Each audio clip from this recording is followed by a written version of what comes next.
നിർബന്ധിത മതപരിവർത്തനമെന്ന് ആരോപിച്ച് വിവാഹം റദ്ദു ചെയ്തതിൽ പ്രതിഷേധിച്ച് മുസ്ലിം ഏകോപന സമിതിയുടെ ഹൈക്കോടതി മാർച്ച്. കോട്ടയം സ്വദേശിനിയായ ഹാദിയ എന്ന യുവതിയുടെ വിവാഹമാണ് റദ്ദു ചെയ്തത്.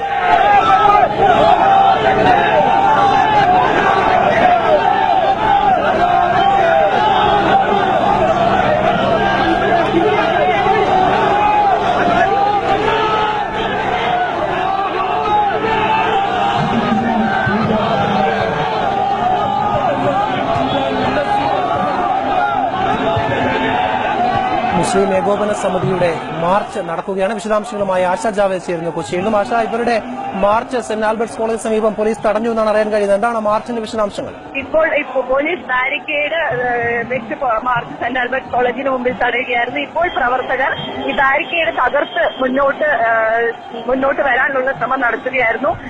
അതേ തുടർന്നാണ് പോലീസ് ജലപീരങ്കി പ്രയോഗിക്കുകയാണ്. ഹാദിയ കേസിൽ ഉണ്ടായ ഹൈക്കോടതി വിധി റദ്ദാക്കണമെന്നും ഹാദിയെ വീട്ടുതടങ്ങളിൽ നിന്നും മോചിപ്പിക്കണമെന്നും ആവശ്യപ്പെട്ടാണ് മുസ്ലിം ഏകോപന സമിതി ഒരു പ്രതിഷേധ മാർച്ച് ഹൈക്കോടതിയിലേക്ക് നടത്തിയത്. സംസ്ഥാനത്തിന്റെ വിവിധ ഭാഗങ്ങളിൽ നിന്നുള്ള പ്രവർത്തകർ മാർച്ചിന് എത്തിച്ചേർന്നിട്ടുണ്ടായിരുന്നു. ഈ ഒരു സാഹചര്യത്തിലാണ് പോലീസ് സെന്റ് ആൽബർട്ട് കോളേജിന് മുമ്പിൽ മാർച്ച് തടഞ്ഞത്. എന്തു തന്നെ ആയാലും ഈ ഒരു ഹൈക്കോടതി വിധി റദ്ദാക്കുകയും ഒപ്പം ഹാദിയ ഈ നിർബന്ധിത മതപരിവർത്തനം ചെയ്ത് വിവാഹം കഴിച്ചു എന്ന പേരിലാണ് കഴിഞ്ഞ ദിവസമാണ് ഹൈക്കോടതി ഈ കുട്ടിയുടെ വിവാഹം റദ്ദു ചെയ്തത്. ഇത് ഹാദിയുടെ നിലപാട് പോലെ എന്താണെന്ന് ഹാദിയുടെ ഭാഗം കേൾക്കാതെ തീർത്തും ഏകപക്ഷീയമായൊരു ഉത്തരവാണ് ഹൈക്കോടതിയുടെ ഭാഗത്തു നിന്നും ഉണ്ടായിരുന്നു. ഒപ്പം ഹാദിയെ മാതാപിതാക്കൾ വീട്ടിലോട് കഴിഞ്ഞ വെള്ളിയാഴ്ച ഹാദി ഹൈക്കോടതിയിൽ താമസിച്ചിരുന്ന ഹോസ്റ്റലിൽ നിന്നും ഹാദിയെ മാതാപിതാക്കൾ വീട്ടിലേക്ക് കൊണ്ടുവരുന്നു. ഈ കുട്ടി ഇപ്പോൾ വീട്ടു തടങ്കലിലാണെന്നും ഹാദിയെ മോചിപ്പിക്കുന്നതിനുള്ള നടപടികൾ കോടതി കൈക്കൊള്ളണമെന്നും മറ്റും ആവശ്യപ്പെട്ടാണ് ഇപ്പോൾ ഏകദേശം 5000-ലധികം വരുന്ന പ്രവർത്തകരാണ് ഹൈക്കോടതി മാർച്ചിനായി എത്തിച്ചേർന്നിരിക്കുന്നത്. ഇപ്പോൾ പ്രവർത്തകർക്ക് നേരെ പോലീസ് ജലപീരങ്കി പ്രയോഗം നടത്തുകയാണ്. ശരി ആശ, മുസ്ലിം ഏകോപന സമിതിയുടെ മാർച്ച് പുരോഗമിക്കുകയാണ്. ഇപ്പോൾ മാർച്ച് നടത്തിയ പ്രവർത്തകർക്ക് നേരെ പോലീസ് ജലപീരങ്കി പ്രയോഗിക്കുന്ന ദൃശ്യങ്ങളാണ് കാണുന്നത്. ആ ഒരു മാർച്ചിന്റെ ദൃശ്യങ്ങളിലേക്ക്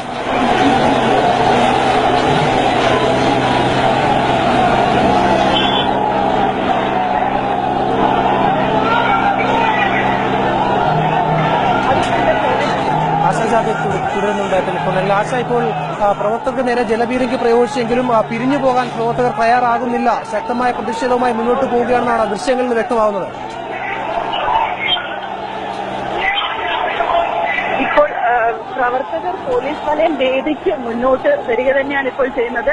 എന്തായാലും ഒരു കാരണവശാലും ഇവരെ ഹൈക്കോടതിയുടെ പരിസരത്തേക്ക് പോകാൻ സമ്മതിക്കില്ല എന്നൊരു കർശന നിലപാടിൽ തന്നെയാണ് പോലീസ് ഉള്ളത്. വൻ പോലീസ് സന്നാഹവും ഇവിടെ ഒരുക്കിയിട്ടുണ്ട്. നേരത്തെ ഇവർ നൽകിയിരുന്ന ഒരു മാർച്ചുമായി ബന്ധപ്പെട്ട് പോലീസിന് നൽകിയിരുന്ന നോട്ടീസിൽ 500 പ്രവർത്തകർ മാത്രമേ ഉണ്ടാവൂ എന്നായിരുന്നു പറഞ്ഞിരുന്നത്. പക്ഷെ പിന്നീടാണ് ജില്ലയുടെ വിവിധ ഭാഗങ്ങളിൽ നിന്നും പ്രവർത്തകർ എത്തിച്ചേർന്നത്. ഇപ്പോൾ പ്രവർത്തകർ മുന്നോട്ട് പോവുകയാണ്. ഇവരെ തടയുന്നതിനുള്ള ശ്രമങ്ങൾ തന്നെയാണ് പോലീസിന്റെ ഭാഗത്തു നിന്നുണ്ടാവുന്നത്.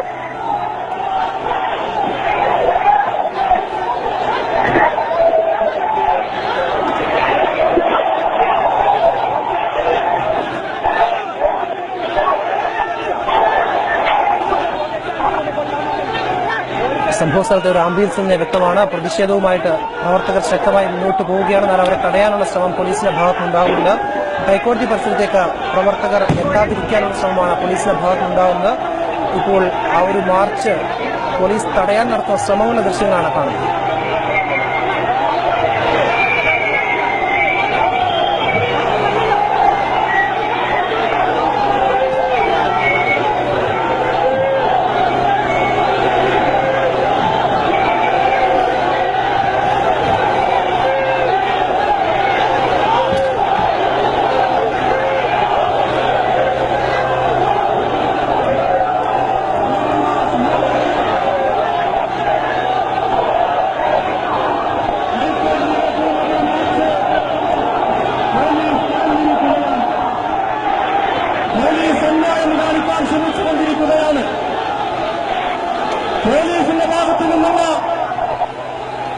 പോലീസിന്റെ ഭാഗത്തു നിന്നുള്ള നീക്കം അവസാനിക്കേണ്ടതുണ്ട്. നമ്മുടെ രാജ്യത്തെ നിയമപാലകരും നമ്മുടെ രാജ്യത്തെ ജനങ്ങൾക്ക് അവരുടെ സ്വാതന്ത്ര്യം കൊടുക്കേണ്ട നമ്മുടെ രാജ്യത്തെ ജനങ്ങളെ